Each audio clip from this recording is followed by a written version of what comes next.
It's not safe for me.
Call the Washington County Board meeting to order for March 19th.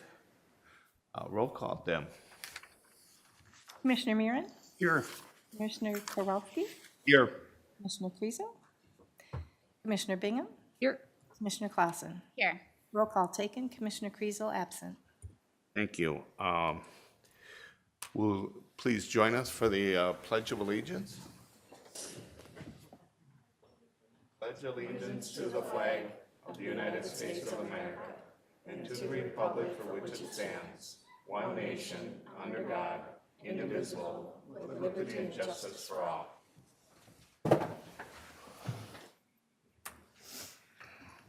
Next is item 2 on the agenda, which is comments from the public. If there's anyone in the audience that would like to come forth. Yes, there is none, so we will move to item 3 on the agenda, which is the consent calendar. If anybody needs to pull anything, otherwise I'd look for a motion to approve. Move to approve all items A through G as presented. Second. Motion by Commissioner Mira, second by Commissioner Clausen. Any comments, additions? With none, roll call, Deb.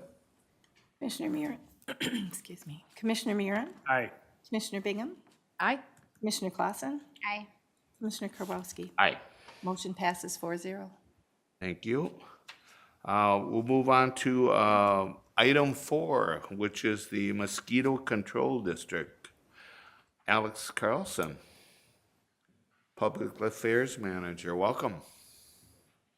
And please introduce everyone and yourself again. And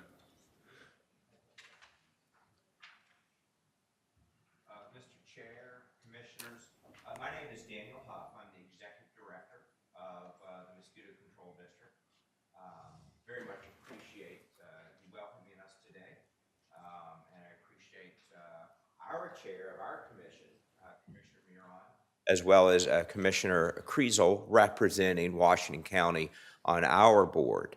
But I'm joined here today with Alex Carlson, who will be giving our presentation, as well as Josh, who is the manager of our regional office, which is in Oakdale and services Washington County. So with your permission, I'll turn it over to Alex. thank you. Thank you, Mr. Chair and Commissioners. We're very excited to be here again for the annual entomology update to talk about mosquitoes and looking what's ahead for the year and kind of revisiting the year that we just had. I actually myself am a lifelong resident of Washington County in Commissioner Clausen's district. I live in Woodbury. So, I'm very attuned to the mosquito situation here in Washington County, just about anywhere else. But in today's presentation, I'm going to go over some of the services that we offer, talk about mosquitoes in Minnesota, just a good reminder about what we have in terms of the bugs that live here.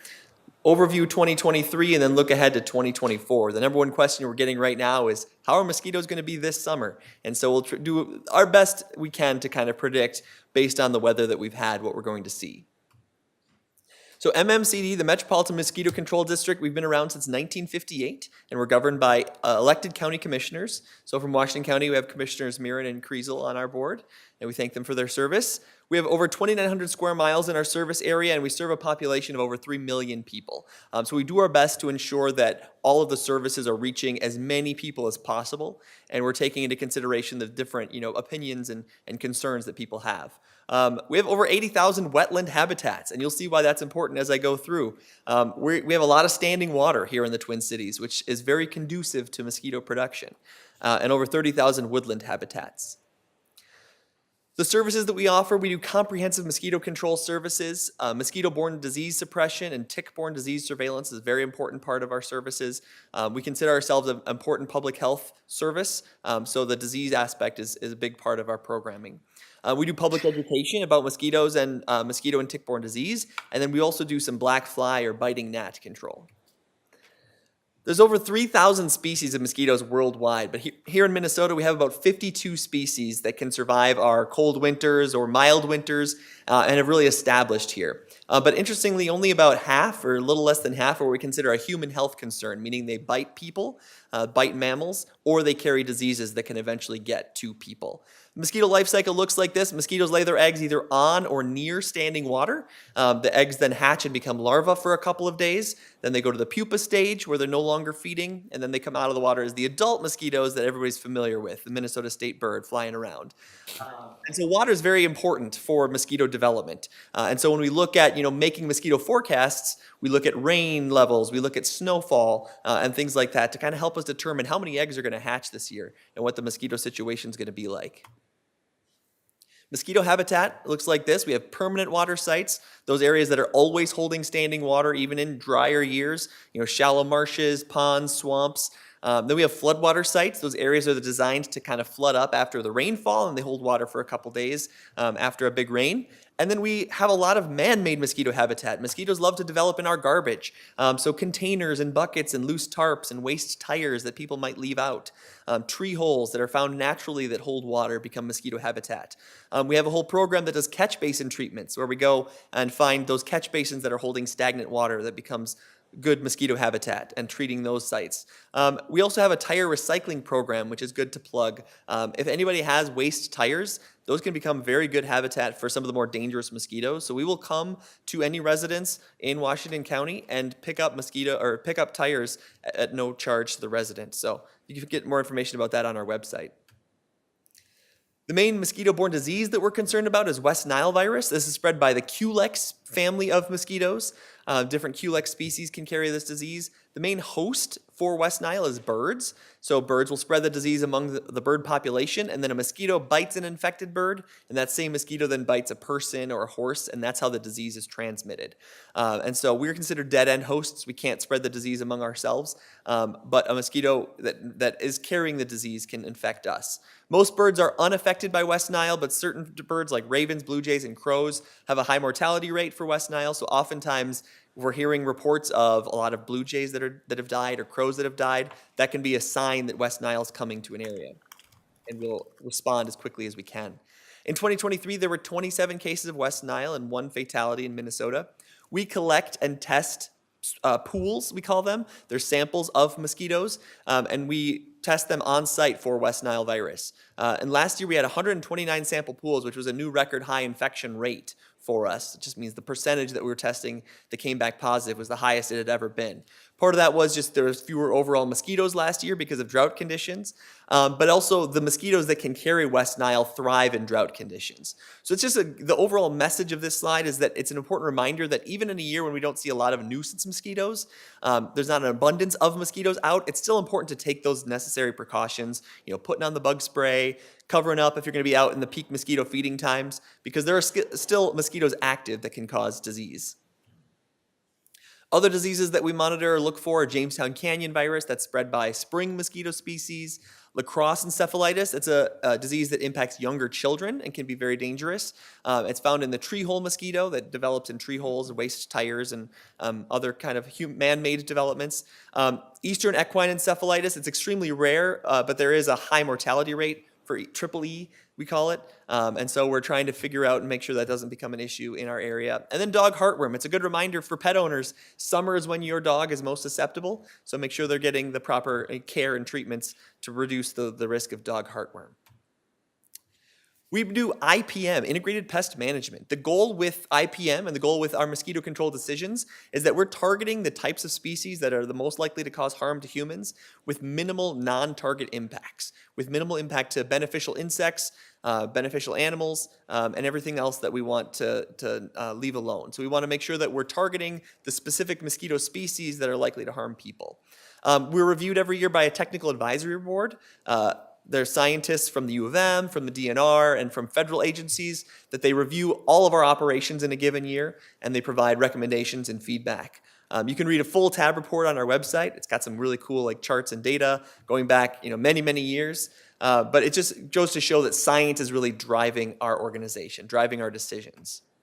And it all starts with surveillance. Usually if you see MMCD trucks out, they're out doing some sort of surveillance. We're going into wetlands and checking for larvae, so that's that picture on the right, using those long-handled dippers, skimming along the surface to see what larva is present, and then those larva samples are actually brought back to our lab to be identified if they're a human-biting species to determine if a treatment is necessary. We also do a lot of adult mosquito surveillance. This is a CO2 trap in the picture there. We also do different kinds of traps to collect different types of adult mosquitoes. We also use human bait. We have some of our staff go out in their front yards, in their yards every Monday night with a sweep net, and we wait for the mosquitoes to come to us, and then for 2 minutes we sweep around our head and our feet and collect everything that we can, and then we put those samples in our freezer, and then the next morning our kids get up to get their waffles, and they're like, "Dad, there's bugs in my freezer," and I say, "It's for science, it's good, it's good." Good thing we're doing this, but then we can detect, what mosquitoes are in an area in a given time. So every week we put out maps of the whole area talking about the different types of mosquitoes that we collected. So our lab in St. Paul has entomologists as well as seasonal staff that identify the samples. They're looking for adult mosquitoes that could be disease vectors so that we can test those on site, and they're looking for larval samples that are human biting so we can determine if thresholds are met to require treatment. This is the snapshot of last year. The red line represents 2023. So the big story of last year was we had a record snowfall the winter prior, which led to a lot of standing water, the rivers overflowing their banks, really just a very wet spring, which led to very high mosquito production. So we were well above the 10-year average for a chunk of time around end of May to the early June. But then it dried up, and that was the story for the rest of the summer, was we just did not get significant rain in June or July. Even all through August, so the mosquito numbers just dropped and they stayed down. The purple line is the 10-year average for comparison, and then the green line is 2020, which was the last non-drought year that we had, which is more what we see in a typical year. We see big spikes and valleys based on when those big rains come. And these are the maps I referenced that we put out on our website every single week, so you can go to mmcd.org every week throughout the summer and find out the latest snapshot of the mosquito activity. Each dot represents a trap. You can see the counts for how many we're collecting in each trap, and then it also breaks it down by species. So you can kind of know in a given week, I want to see northern Washington County. Early June, they had a lot of mosquitoes, and then it slowed down as the season went on. But just a good resource for people to kind of know where mosquitoes are. And then we have to determine our control methods. There's 3 primary methods to control mosquito. Larval control, which is treating them when they're in the water. Adult control, which is treating the flying insects. And then reducing habitat or source reduction. We consider ourselves a larval control agency. By far, the biggest type of control effort that we do is controlling the larval mosquitoes. A couple of reasons for that. One, it's a lot easier to target them when they're in a pond or in a wetland versus when they're adult mosquitoes, and they could be anywhere where there's harborage. Also, the materials that we use for larval control are the safest. Our main active ingredient, BTI, does not harm anything besides mosquito larvae, black fly larvae, and fungus gnat larvae. It's been widely tested to have no non-target impacts, no human health risks, no risks for animals or fish or anything like that. So it's a very good material that really targets the mosquitoes we want to get and leaves everything else unharmed. I've touched on a lot of this already, but just the story from last year was very wet spring, a lot of snow melt that led to a big surge in the spring, and then it just leveled off and slowed down after that. In the district, there were 13 cases of West Nile and 1 case of lacrosse encephalitis. Deer ticks were active again. Ticks are already out for this year, and they tend to be active anytime that the temperatures are above 32 or 35 degrees around there. They were very active last year, so they're continue to be active as we go out and find them. And then black flies, which are the biting gnats, they were a little bit higher in 2023 than they were the previous year, but below the 15-year average. Zooming into Washington County, 2022 and 2023 were both drought years, so the numbers look very similar. There was about 6,000 acres or 6,000 larval inspections. The number of treatments went up slightly, mainly in the spring. We had a little bit more rain and snow. Similar numbers of catch basin treatments. We removed 1,630 tires in Washington County, and calls were up a little bit, especially early in the season last year. And this is the financial picture. So we basically, the way that our budget is set is it's depends on the population of the county. So for Washington County, the portion of the MMCD budget that they pay is just a function of the percentage of the population that they have. Looking ahead to this summer, so we want to continue to expand our service area. Like I said, we have over 3 million people. We want to make sure that everybody who lives in the district can receive some sort of MMCD service. So we do our best to expand our range based on population changes, based on weather, things like that. We're also continuing to expand our drone program. So a couple years ago, we started doing treatments via drone. So we can go to a site, kind of this medium to smaller size sites, map it out, and then use a drone to really target exactly where those control materials are going to go. It's very effective, very safe for our employees. They don't have to put the full-size waders on and go into the water. The drone can do all that. We're increasing our educational outreach. We're doing more summer camps and programs this summer to really reach out to kids and kind of educate the next generation of Minnesotans coming up about things they can do for mosquito control. And then also just creating more opportunities for staff to learn and share within the industry. There's mosquito abatement districts in just about every state, so we want to do some more, cross-education and learning from each other. Here it is, the first mosquito prediction for the year. So predicting mosquitoes is predicting the weather. So it's very hard to predict far out what the rain is going to look like. But we look at the National Weather Service. They do long-term projections, and they're projecting that Minnesota is kind of right in between a wetter than normal year to the east of us and a drier than normal year to the west of us. So it's hard to say if we're going to be normal this year or if we're going to be more to one or each of those sides. The one prediction we can make with some accuracy is for the cattail mosquito. This is a unique mosquito that actually overwinters as larvae in the wetlands, and then they come out around the beginning of July. So we can look at last year's weather and last year's surveillance to predict this year. So we're not going to see that big surge of cattail mosquitoes this year because of last year's dry weather.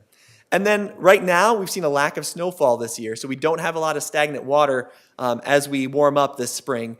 So we're not likely to see as big of a spring surge, but I always have to put the caveat, it's still early March. We've had huge blizzards in late March and April, and it's hard to say, what exactly is coming for us. But right now, if it stays relatively dry, it looks like we're not going to have as big of a spring as we did last year. I like to put these maps out just because this is a good resource for people. You can go to our website, type in any address, or zoom into any location and figure out what wetlands or what mosquito habitat is in the area. You can click on it and figure out when we were last there, what we used to treat, and what we found. It goes back about 20 years. People can sign up for email alerts if you want to know when our helicopters are going to start or when we're doing any sort of adult control. We send those alerts out, so you can sign up for those on our website. And then we do a lot of outreach. So we do parades. We'll be at the Washington County Fair. We do festivals and city events and stuff like that throughout the summer. So if you know of any groups that we should connect with, please let us know. We have the giant inflatable mosquito that you might see at parades this summer. And then there up front is our mascot. Her name is Victoria. She likes to make appearances at events throughout the summer. So look out for Victoria in Washington County this year. And with that, I thank you for your time, and I'll open it up to any questions. Thank you, Alex, for the presentation. Very good. Commissioner Miron. Thank you, Chair Karwoski. Alex, it's always fun to watch your excitement and enthusiasm for the work that you do. And great presentation. You're an excellent communicator, and I appreciate the last few years, your presentations here before the board. Just for the board's information, Daniel Huff came to us at the beginning of this year, so he's just a couple of months into his executive director position here, and from my observations so far, doing an excellent job. He is our first executive director that's not an entomologist, and that's because of a legislative change that we requested a year ago and were successful with. And quite honestly, we have very, very skilled people working for Metropolitan Mosquito Control, and an executive director really needs to manage budgets and people, our human resources and that type of thing. So I'm excited for the change there, and Daniel comes to us with a lot of experience and in the areas I think that we need strong support.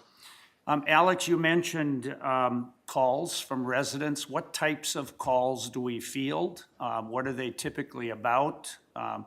Give me an idea, or at least the board, an idea of the calls that you typically take in. Thank you, Mr. Chair and Commissioner Mirren. The number one call that we get is for reporting high levels of mosquitoes. So it's significantly, about 95% of our calls every year are reporting, we call it reporting high mosquito annoyance is how we categorize it. So people calling us to say, mosquitoes seem to be above normal in my area. And then we pinpoint that, and that's a good data point for us to have when we're looking at our surveillance to determine, do we need to do more in some of these areas where these calls are coming in. So we encourage people to do that, to call us during the season if mosquitoes seem worse than normal. We try to do everything that we can to respond to those. I'd say the second highest call is for tire recycling. We get a lot of people calling to have us come pick up their tires, which we encourage that as well. And then we get also, a variety of other things from requesting, appearances at events to reporting ticks or black flies and things like that. And I mean, you get calls from people that are planning backyard parties, weddings, that type of thing, and typically your response is to try to accommodate any control that's needed within those areas on those particular days, I suspect. Yeah, thank you, Mr. Chair, Commissioner Mirren. So with those calls for like private events, we typically won't come and do an adult mosquito treatment for those private events. But we do have a great resource on our website called our Residence Guide. So if someone's having a grad party or like a backyard wedding and they're like, I need some extra help, there's some great DIY things you can do, and then a link to the Department of Ag's website where you can find the registered private companies that can come out as well. But we try to be very responsive to with the larval control side of things. So if people are noticing higher than normal, we'll do additional larval surveillance to make sure that we're responding if we're missing something. But our staff is pretty active, so we're able to respond as quickly as we can. And then, Mr. Chair, I don't want to put Josh on the spot necessarily, but he is the district manager, and that's in a city in your district that you were formerly mayor of. You may want to find out what he does. Thank you. I'm going to save mine for last. Well, go ahead, Josh, and then Commissioner Clausen has a few questions. Yeah, please introduce yourself. I know you're from a great city. You can start and end there, but tell us a little more. Okay. My name is Josh Medetzky. I've been with Metropolitan Mosquito Control District for going on 27 years. I started off as a field operations supervisor, and this last January became the regional office manager for Ramsey and Washington County. Thank you. Appreciate your service. Oh, thank you. Commissioner Clausen. Well, thank you for being here, Josh, and all of your years of service. That's impressive. This presentation's so well done. I don't have any questions on the presentation, but with the upcoming eclipse, and you're smiling, I just want to ask the question, does that change mosquitoes at all? With the cicada coming as well, does those activities and those changes affect mosquitoes? Very good question. Yeah, that is. As far as I know, it doesn't do anything to the physiological changes. Mosquitoes they hatch by light and temperature, so that's not really gonna change much for that aspect.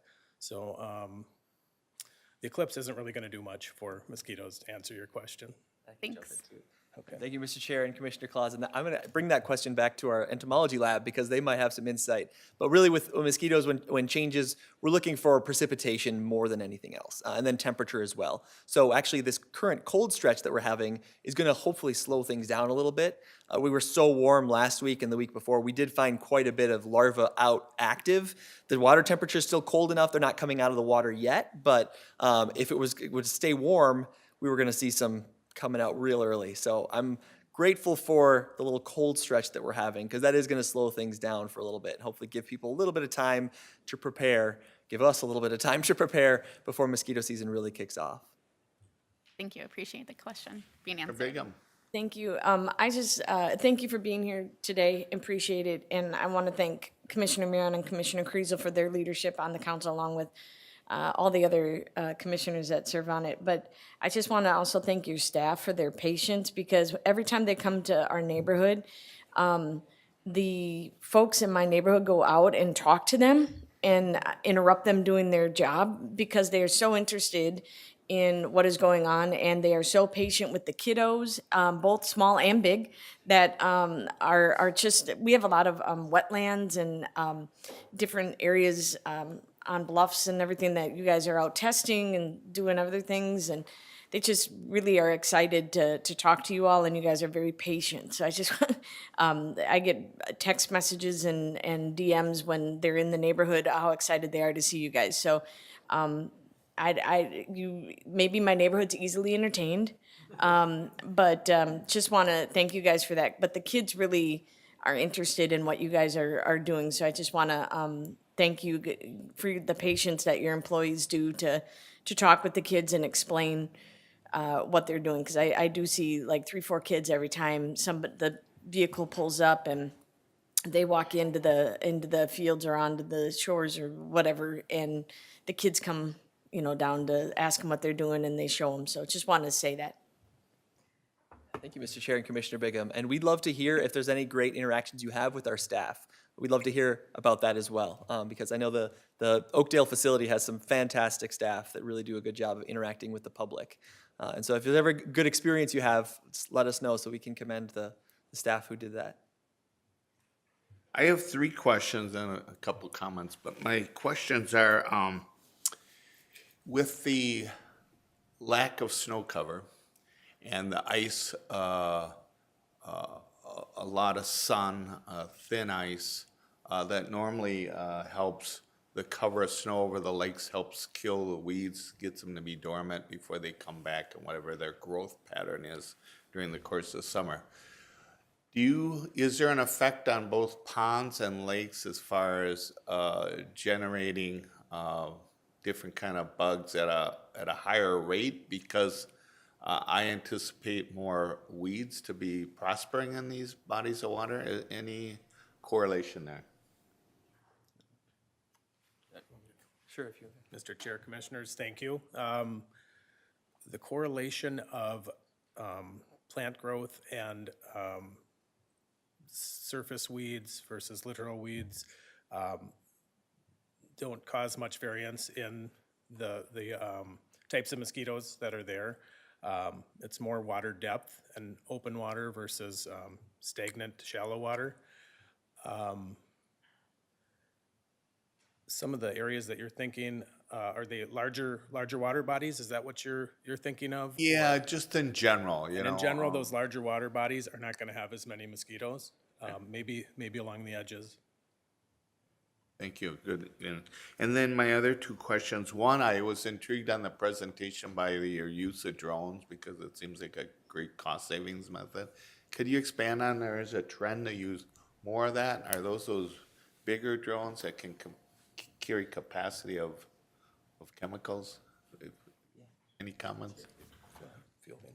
Thank you, Mr. Chair. Yeah, our drone program has been expanding, and with each year we get newer drones that can hold more capacity. And so basically they've been a really nice tool for staff safety and efficiency. because they really are good for those kind of medium-sized wetlands that are too small for the helicopter, but also too big where they're very hard to access on foot. Usually the staff has to get the full body waivers and walk in, and we know we're never really getting a truly even distribution when you're on foot, whereas the drone, you can really program it.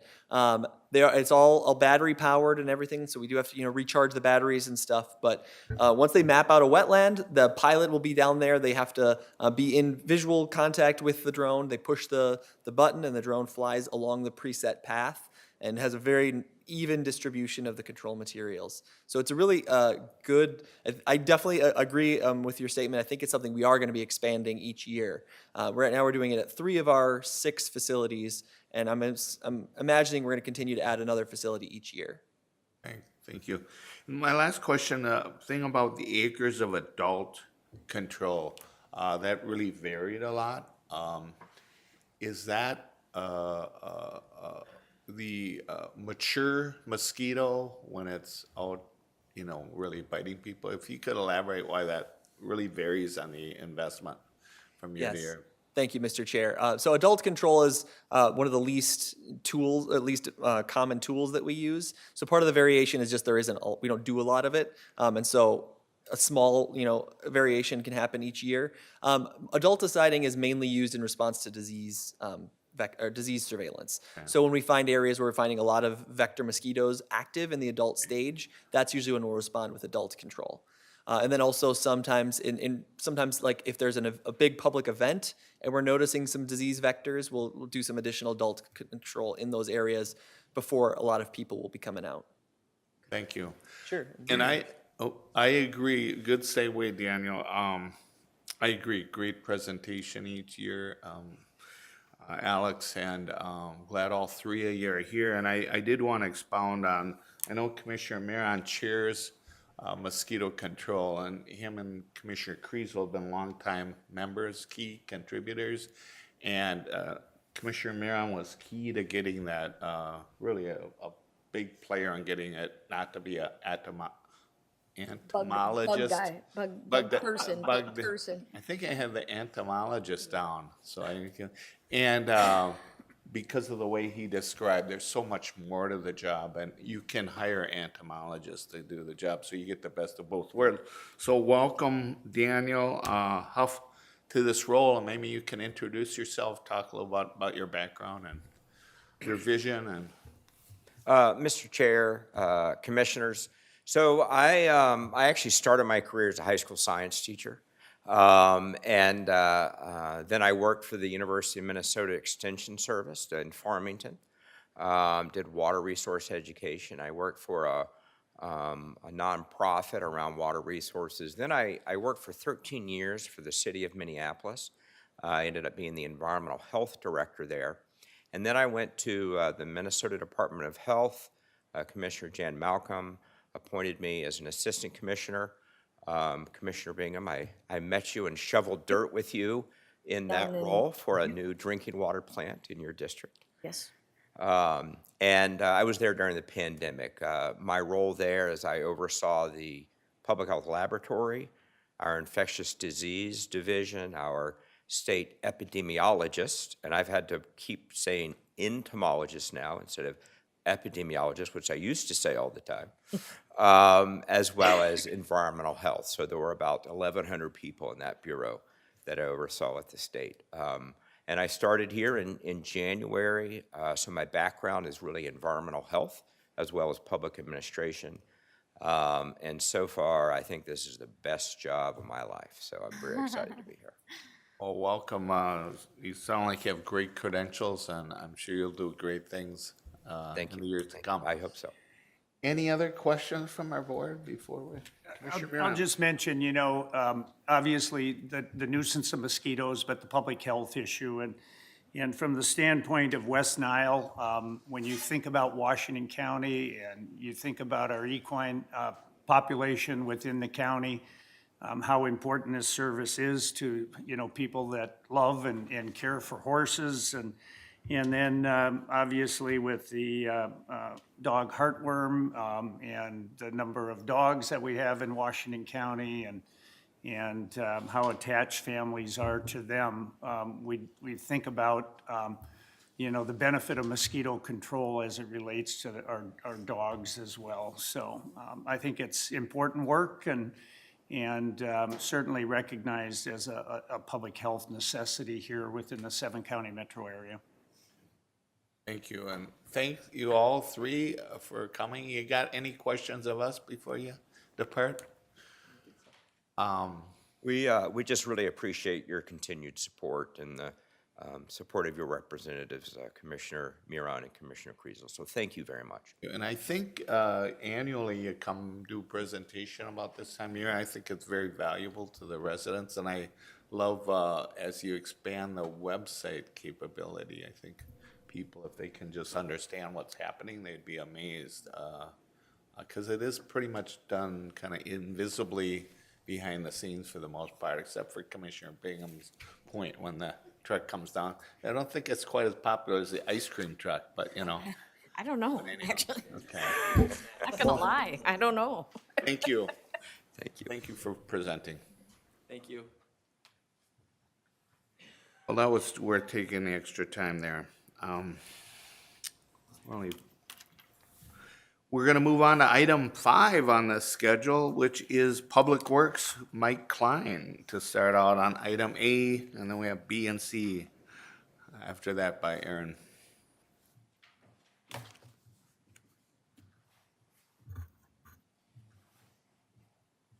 Good morning, Mr. Chair and Commissioners. As mentioned, my name is Mike Klein, and I'm a project manager with Public Works. I'm here today to request board action toward the bid for our County Highway 29 pavement preservation project. Today, I will review the project location, project scope, project schedule, received project bids, and financial review, which will ultimately lead to my request for board action on behalf of Public Works. The project corridor is a rural 2-lane section just over 1 mile long along County State Aid Highway 29, which is Hilton Trail. The southern half of the project lies within the city of Pine Springs, and the northern half of the project lies within the city of Matamidi. The project is identified in Washington County's Capital Improvement Plan as RB 2204. This project will be completed in coordination with the County Highway 12 Rehabilitation Project. Our partner agencies on this project are the cities of Pine Springs and Matamidi. Project improvements will include pavement preservation, specifically micro mill and thin lay, which consists of removing the top inch of pavement, grinding it up, and putting a new asphalt mix back down. The micro mill and thin lay is a pavement rehabilitation method that has proven effective for MnDOT, and we have worked closely with them throughout the design process. We will also be fog sealing the shoulders as part of this project. Fog sealing involves applying a thin layer of asphalt emulsion to an existing pavement surface for maintenance purposes. This will seal the minor cracks on the shoulders and improve the surface appearance. This project will extend the pavement life 8 to 10 years until a future capital improvement plan occurs in this corridor. Taking a quick look at project schedule, this project was identified in our pavement preservation program for a 2024 project, and we kicked off planning and design in the spring of 2023 to put us on track for that. The project was internally led, so Public Works staff performed data collection and design throughout 2023. We finalized plans in early 2024, which set us up for project bidding in January. Bids were open on February 13th, as we will discuss further in the next slide. Once on board, the contractor will begin construction in May of this year. The project was posted for bids on January 12th, and bids closed on February 13th. Public Works held a bid opening on February 13th, and 4 bids were received. Valley Paving Incorporated submitted the low bid at $233,417.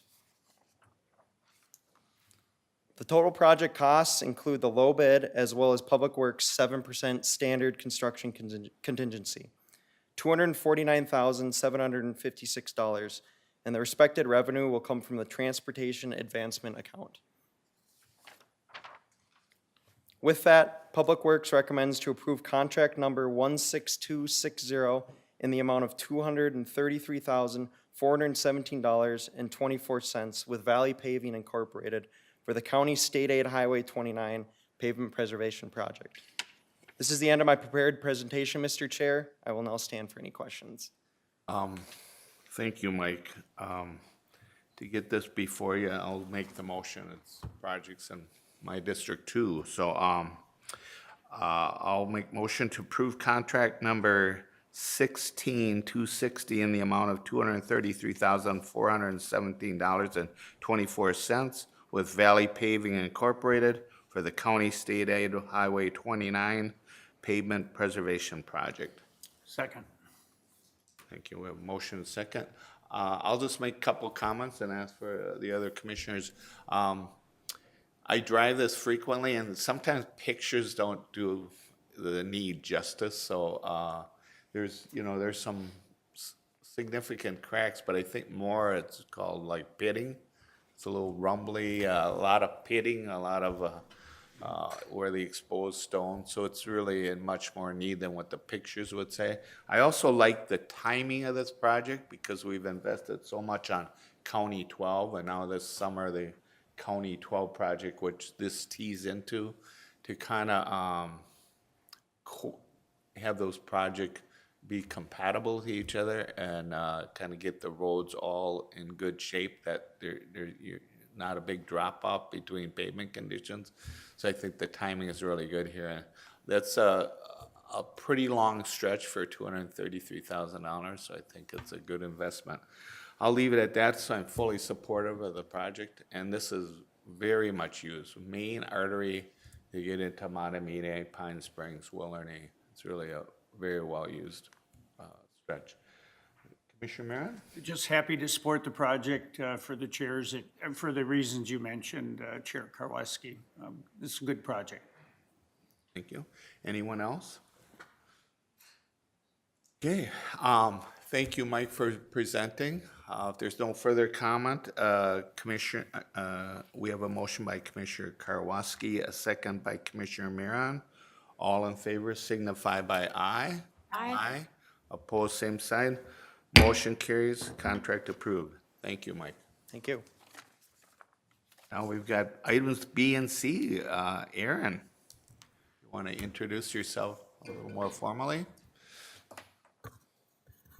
Good morning, Mr. Chair and Commissioners. As mentioned, my name is Erin Klarkowski, and I am a project manager with Public Works. I'm here today to recommend approval of the design contract for the County State Aid Highway 19 at 80th Street Intersection Improvement Project.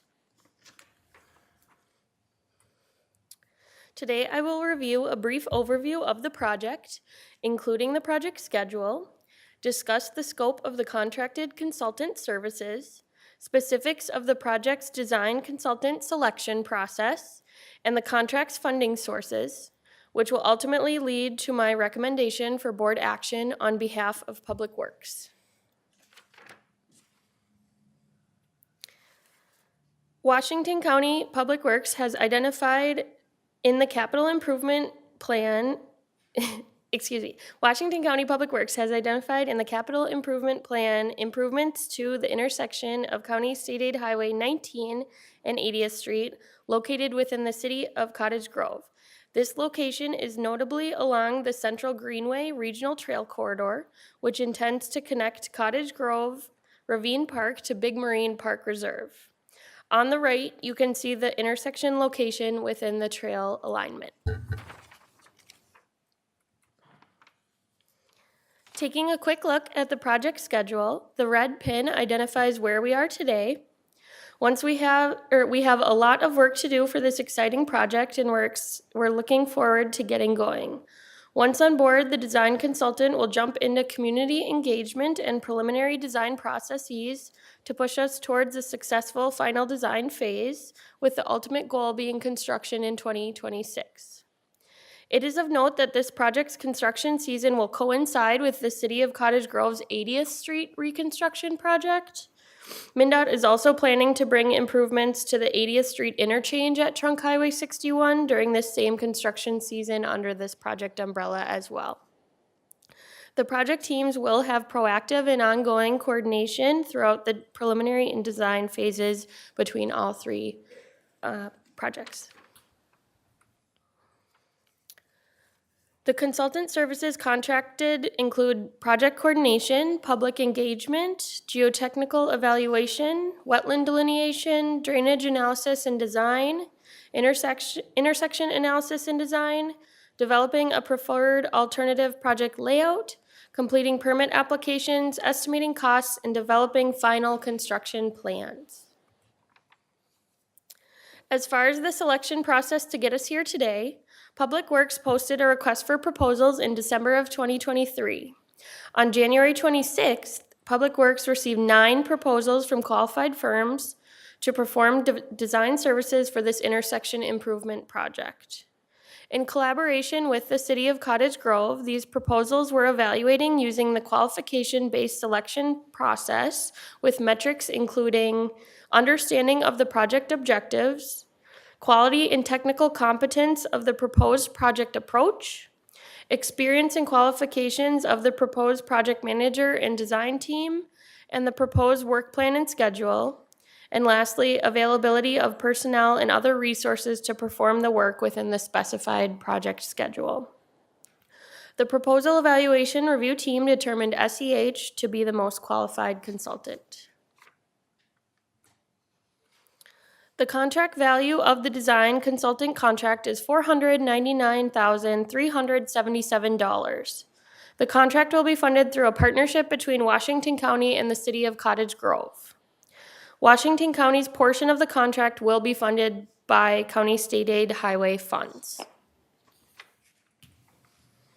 With that, Public Works recommends approval of contract number 16293 with SEH in the amount of $499,377 to provide preliminary and final design services for the Casan 19 at 80th Street intersection improvement project. This concludes my prepared presentation, Mr. Chair, and I will now stand for any questions. Thank you, Aaron. Commissioner Bingham. Thank you, Mr. Chair. I'll move approval of the consultant contract 16293 with Short Elliott Hendrickson Incorporated in the amount of $499,377.57 to provide preliminary and final design services for Cassad 19 Keats Avenue South and 80th Street intersection improvement project. Second. We have a motion and a second. Commissioner Bingham. Thank you, and thank you, Aaron, for this presentation. This is a very busy intersection, and it's right just, I'm a little directionally challenged, but I believe that this is north of Ravine Park, the Hero Center, our self-service shop, and the City Hall, and there's been quite a bit of residential development in this area, but not to mention basically from end of July, mid-July through September, the Tank Farm is right there, which has the busiest corn stop for corn on the cob. So anybody in that area stop there during that time. Most delicious corn. But this is a much needed project. And as you mentioned, the City of Cottage Grove is going to be rehabbing finally 80th Street. Which is much needed as well. So this would be kind of in concert with them doing the, I'm not even going to attempt to do that. It might be west, I don't know. But part, the rest of 80th Street.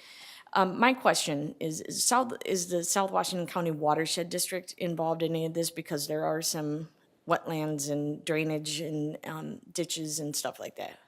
Thank you for the question, Commissioner. Mr. Chair, just one note on what you said previously is something I'm really excited personally for this project is I think this location, as you mentioned, is kind of quintessential Washington County where there's developed Cottage Grove on the west side of the road, and then east side of the road is still very rural and farmland. And so I think that really embodies how special of a place Washington County is and how we can bring improvements to all. But to answer your question, yes, South Washington Watershed District is absolutely involved in the project as one of our project stakeholders. They will be a permitting agency for the intersection improvements. We have already started to coordinate with them about some opportunities. They are really excited about this project, knowing that it is located on their central draw system. Yep. And so they are very curious and want to stay up to date and absolutely will be with our project coordination. Excellent. And I think, this is kind of the central trail that we're going to be doing, is obviously this is essential at connecting that because it's the tip of ravine there. And so I'm excited about it, and I appreciate the collaboration with Cottage Grove, City of Cottage Grove on this, and so appreciate the support. Thank you. Commissioner Clausen, you have anything to add? I don't have anything to add besides, what is a central draw system? I have no idea what that is. Thank you for the question, Commissioner. Essentially, it's how all of the stormwater is treated in the city of Woodbury, and I believe Cottage Grove as well, taking it to the southeast. Oh, that's what you mean. Okay. Correct. Great. Thank you. Any other questions, comments? Thank you, Aaron, for the presentation. I'm fully supportive of this. I appreciate Commissioner Bigham's leadership in the southern part of the county that you represent. It's definitely a growing area and one that most people in the county travel, so this is a key artery, and appreciate the improvement, so thank you. With that said, on this item B, to approve the consultant contract 16-293, we have a motion by Commissioner Bigham, a second by Commissioner Clausen. All in favor signify by aye. Aye. Opposed, same sign.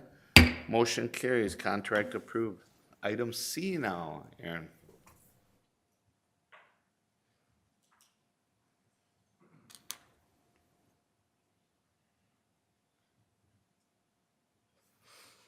Good morning, Mr. Chair and Commissioners. Again, my name is Erin Klarkowski, and I'm a project manager with Public Works.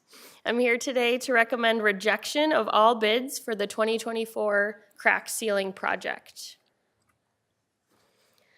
Today, I will review a brief overview of the crack seal project, discuss the project bids, relay next steps, and recommend board action for the bid rejection approval. Crack sealing falls under Public Works Pavement Preservation Program in the Washington County Capital Improvement Plan, which is RB 2204.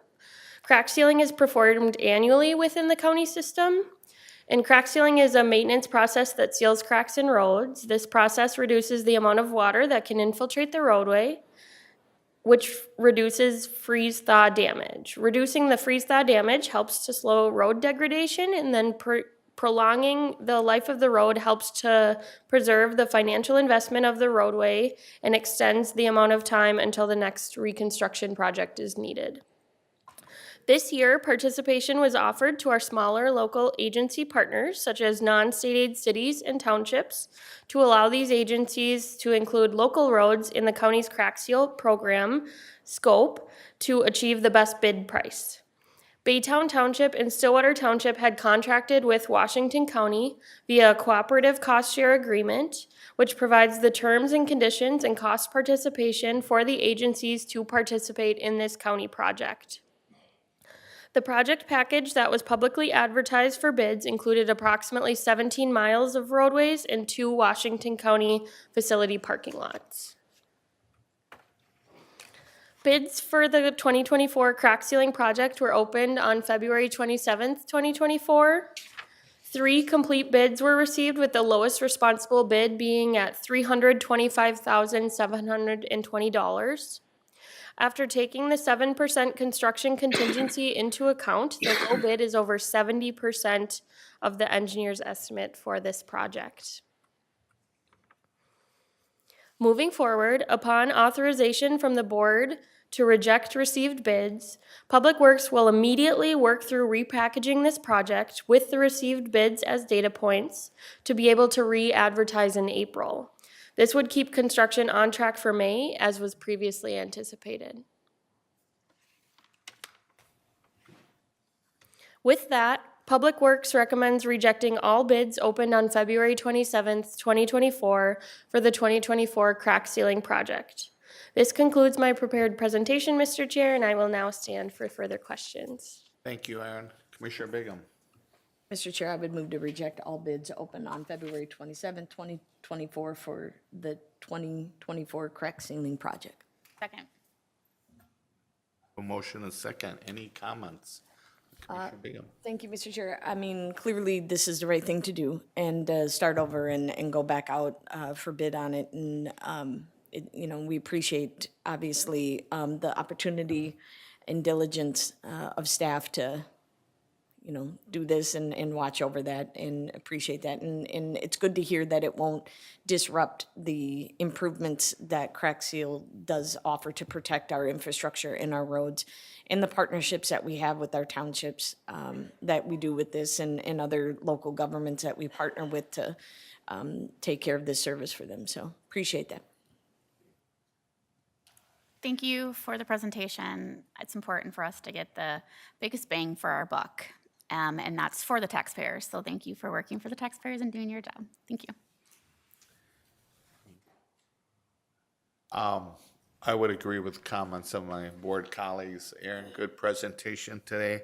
Yeah, unfortunately, we don't always get bids that are within our estimates, and it's not a perfect science, so to have them a little bit overbid, we can occasionally do that. This is significantly overbid. Really appreciate staff looking out for the taxpayer's dollar.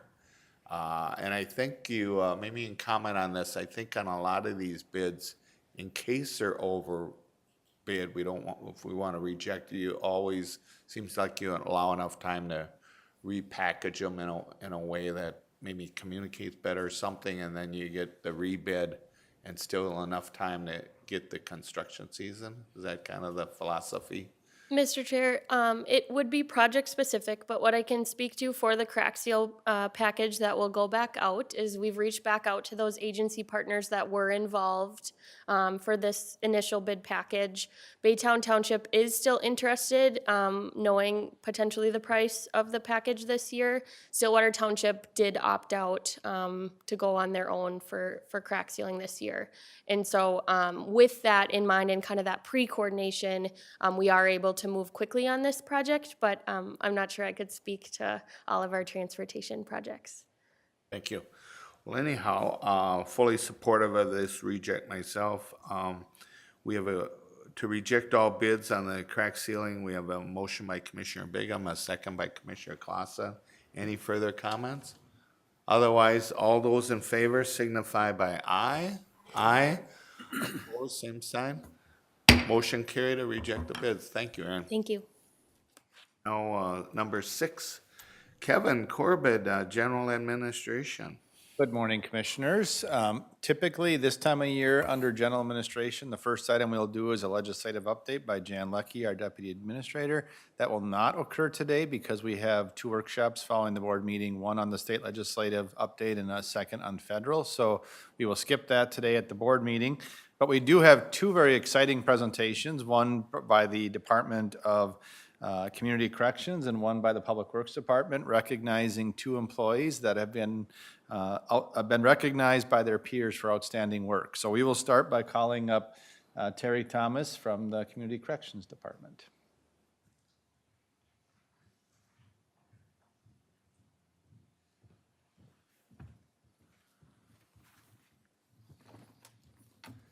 Good morning, Commissioners. My name is Terry Thomas. I'm the Community Corrections Director, and I'm excited to be before you today to present to you Molly Hako. She's our Community Corrections Supervisor. She received the 2024 Minnesota Association of Community Corrections Act County's Outstanding Supervisor Award.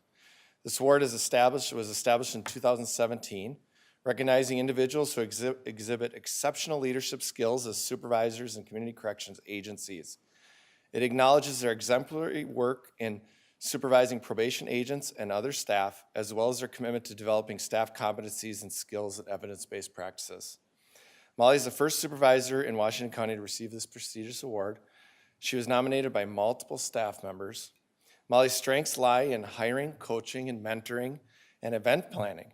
She has consistently hires strong candidates within her unit. Many have earned future promotions within the department. And additionally, she ensures that we have a successful annual all-staff meeting every year. So with that, I'd like to congratulate Molly Hako on her award. Oh, Thank you. I guess really you're only as good as the people you surround yourself with, right? So I think this award is representative not only of a fantastic management team, but a wonderful department to work for. I'm very proud to work for Washington County, and so thank you. Oh, very much. Any comments from the board before we get a picture? Any comments? Commissioner Clausen?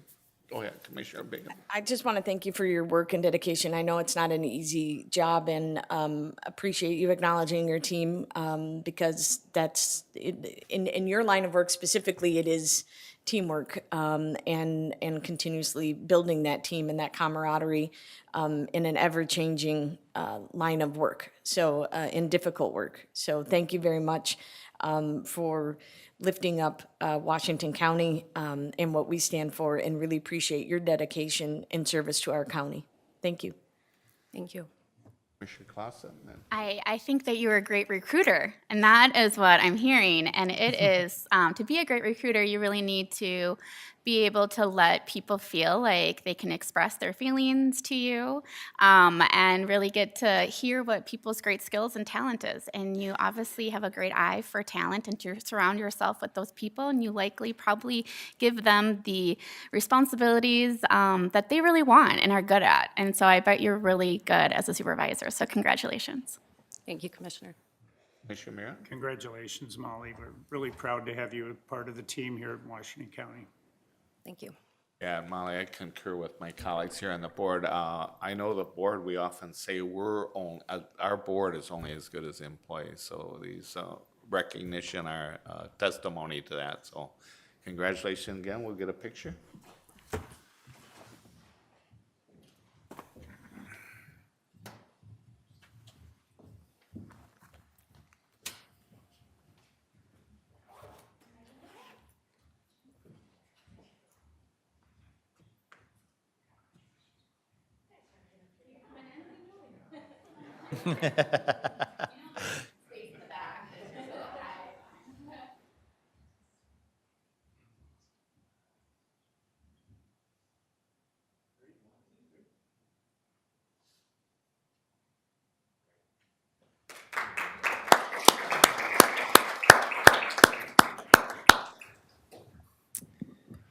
So, Mr. Chair and Commissioners, as you take your seats, I would ask that Frank Tickner, the Deputy Director of Public Works, come forward with Sam Gibson, our County Surveyor.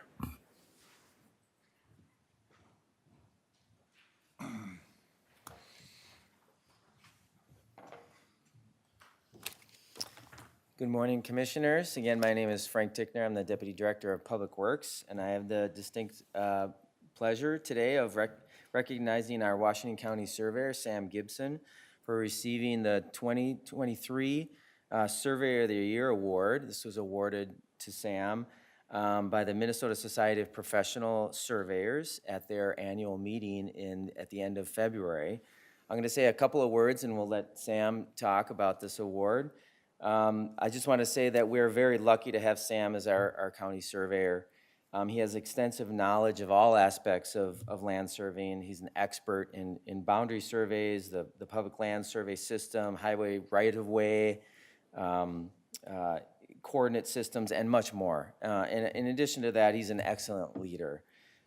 Sam cares very much about his craft, so much that he feels called to teach.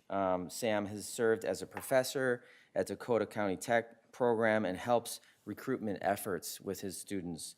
So he goes above and beyond to support the survey industry, which is commendable. Of course, knowing stuff about surveying is a big part of being named Surveyor of the Year, but it's not everything. Sam is, above and beyond that, a great person who always does the right thing. Sam is humble and compassionate, and I guarantee he feels he does not deserve this award, but he certainly does. So congratulations, Sam, for your service and all that you do for the county.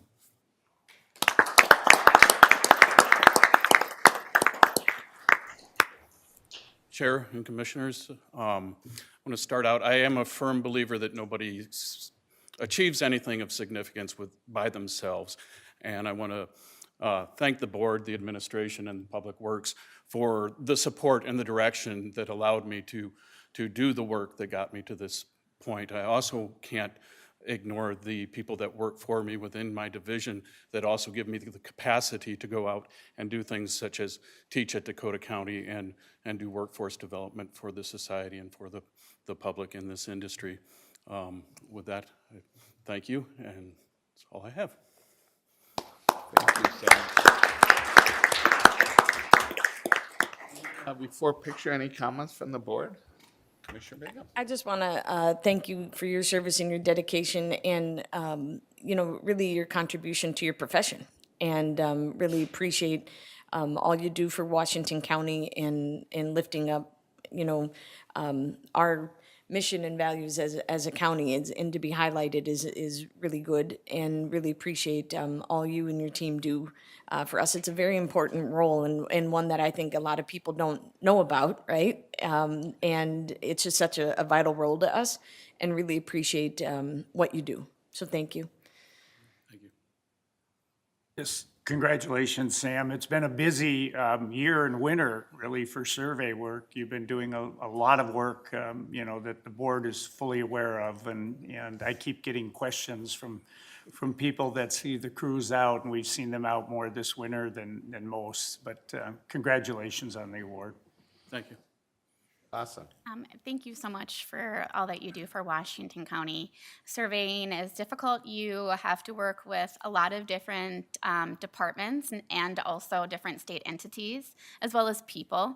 And it can be difficult. And to bring it forward and pay it forward like you are, making sure that you're teaching this to the young and that you're really trying to help them find the perfect fit for their next job is really important. And so thank you so much for doing that for the youth. Appreciate it. Thank you. I agree with my colleagues' comments that there has to be a lot of surveyors to Minnesota, and I know I can't even understand the multitude of skills you apply, but all I know is when it comes to property lines, there's always multiple opinions on those. So it's for you to weed through that and be popular and recognized, that alone in the area of property lines is a challenge in itself amongst all the elevations and things you do. So again, congrats, and let's get a picture. Thank you, Chair.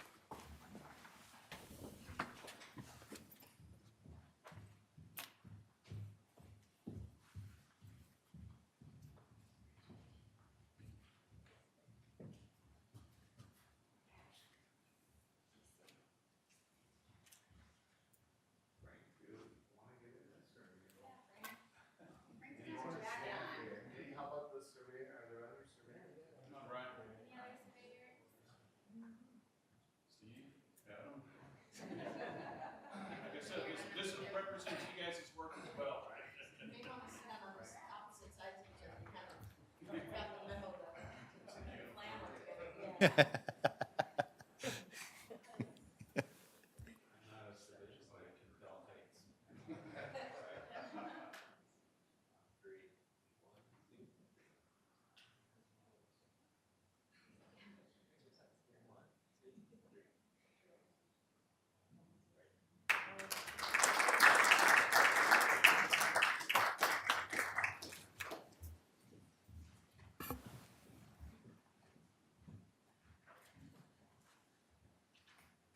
Mr. Chair and Commissioners, thank you for recognizing those two excellent examples, Molly and Sam, of great people that work for Washington County.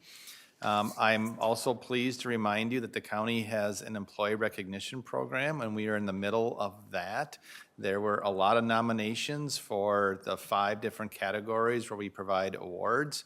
There's been a peer group of employees that are reviewing the nominations, and they've made their selections. Right now, Jennifer, Jan, and I are calling the award winners personally, let them know that they've won their award. So I'm not going to announce any names here today, but we'll see those people at the board on your April 23rd meeting.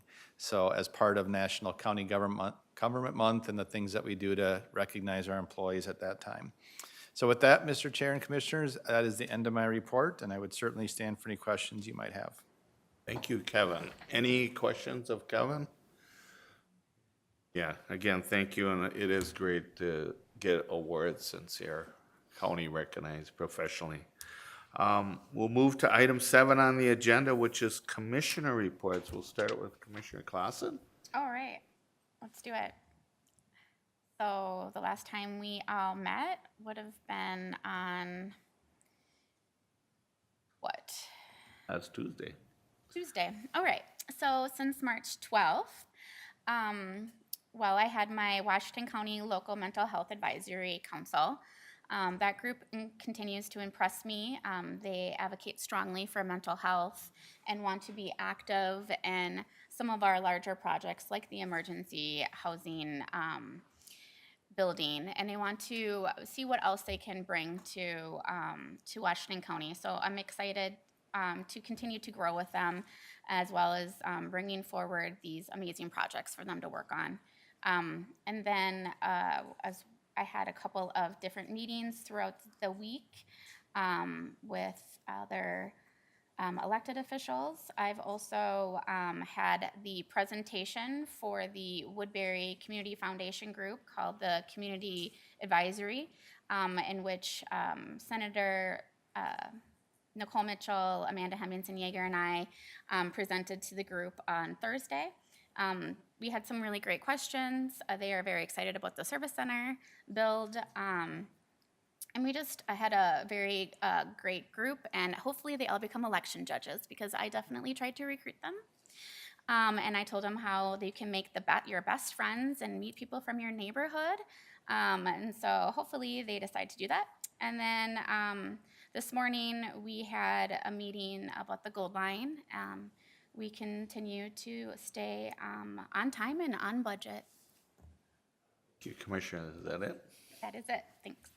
Commissioner Miron. Thank you, Mr. Chair. I attended the May Township annual meeting. Aaron Clarkowski, who presented this morning, attended that meeting with me. We talked about capital improvement projects, the Northern Environmental Center, and other things that impact the residents of May Township. Just want to congratulate Manager Magner, who was reelected to the town board there. Commissioner Kriesel and I attended the Metropolitan Emergency Services Board meeting. There were a number of technical issues that were dealt with, and a report, obviously at this time of year, significant reports on legislative activities that are going on. And then with you, Chair Karwoski, I attended the Minnesota Intercounty Association meeting. I'll let you report on the discussions there, again, focused on legislative activity. And then working with staff on CASA 32 up in Forest Lake, also called 11th Avenue, and that project and the work that we're doing there. I attended an open house up in Forest Lake that staff and contract staff was at on improvements on County Road 2 or Broadway Avenue. And then last evening, I attended a listening session that Commissioner Stauber hosted up in Forest Lake, and rallied or tried to rally his support for the community funding project, and provided him with some materials that, I know county staff is, forwarding to his staff as well. So I continue to remain optimistic, and it was nice to see him, and he had good things to say about Commissioner Bingham and Commissioner Karwoski, who had met with him in DC. So thank you. That's all I have, Mr. Chair. Thank you. Commissioner Bingham. Thank you, Mr. Chair. I met with the Metropolitan Interfaith Council on Affordable Housing, which was a great conversation, not only about housing, but on many different topics.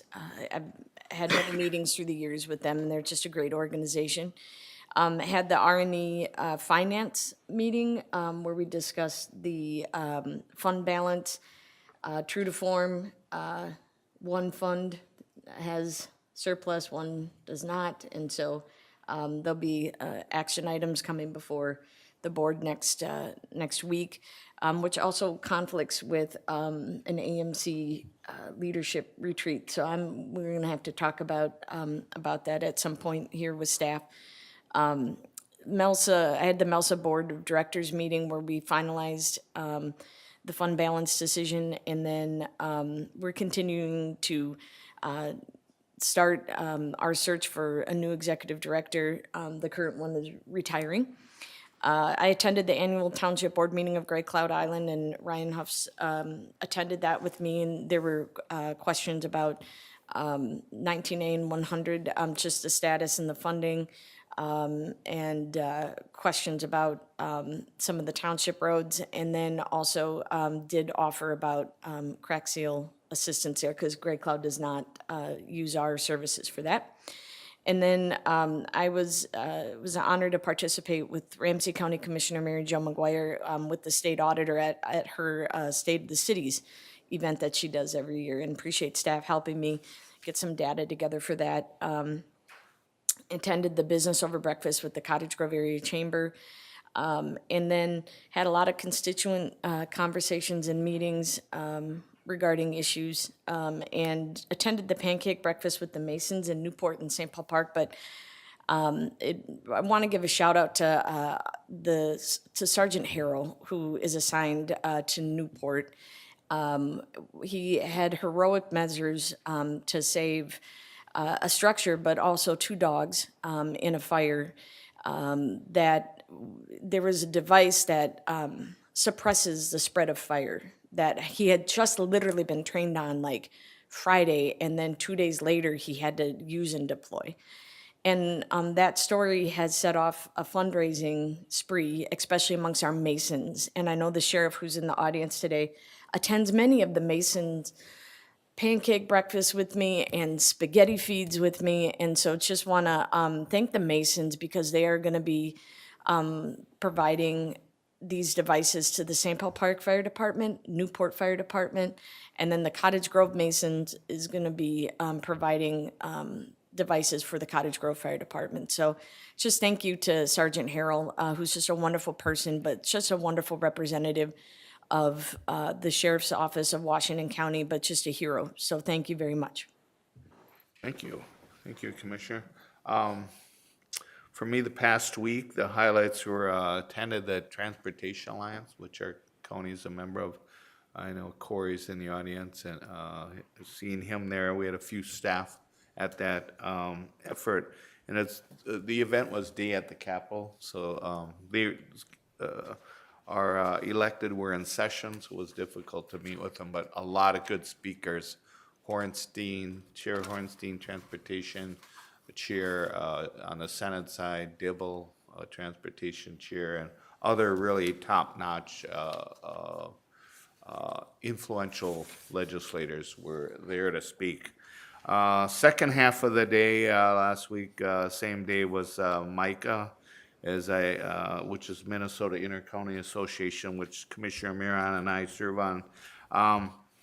Just generally the board meeting, but because they're in special session, it was pretty rigorous focus on MICA's attempt to really influence legislation that'll help Washington County and our 15 kind of ring counties, mid-sized counties, to make sure we get a fair funding. So Matt Mossman's leading, our executive director is doing a good job, and a really good staff there.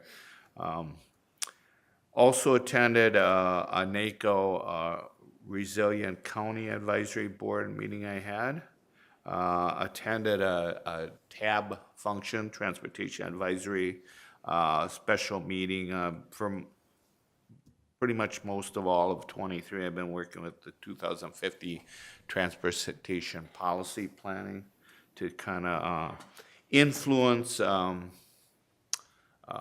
ultimately it will influence maybe the formulas for how we give out federal solicitation dollars, and it's really focusing an effort that's getting far along to shifting what we need in our roads, our pedways, our bridges, and those kind of things for priorities.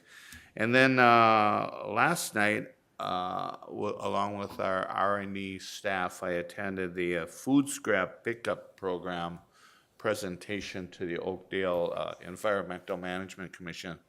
Very well received. Oakdale Mayor Zava was there. Staff did a great job presenting. The environmental management from Oakdale was very embracing of the effort here to have the organics recycled. And I think that's rolling out in April, May throughout Oakdale, a lot of other cities now. So it's really it's really rolling out nicely. So got to thank our fellow members here on the RNE board and chair of the RNE board, Commissioner Miron, for leadership in getting that. Quite the investment. But I think the Oakdale City Council will try to promote it, whether they'll do it in their newsletter. We have a newsletter. It's gonna really need to get resident, like really we need to get to like 100% participation, but it'll take a few years to ramp up. But everyone's very supportive. Staff did a good job presenting. And then lastly, as Commissioner Clausen pointed out, we had the Goal Line meeting next week. We have meetings with the Executive Change Board for the Goal Line and our Goal Line Joint Powers Board to carry on some business. We always have a preparation meeting with staff, but this is a good time. We know we compliment staff, but as far along as the Goal Line's on, knock on wood, it's on budget, on time, and it's every day, each week, but probably every day, our staff's doing a phenomenal job to correct that ship to make sure it's on budget, on time.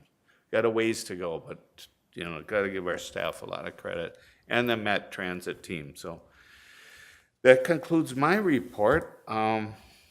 Before we adjourn, we have no board correspondence as formal written correspondence to the county. Before we adjourn, I just want to announce 3 workshops we have. All 3 are with administration. One's the state legislature update, another one's the federal legislative update, and then the third is with IT, a technology plan, capital equipment, and fleet plan workshops. And with that said, I'd look for a motion to adjourn. So moved. Second. A motion by Commissioner Miron, second by Commissioner Bingham. All in favor of adjournment, signify by aye. Aye.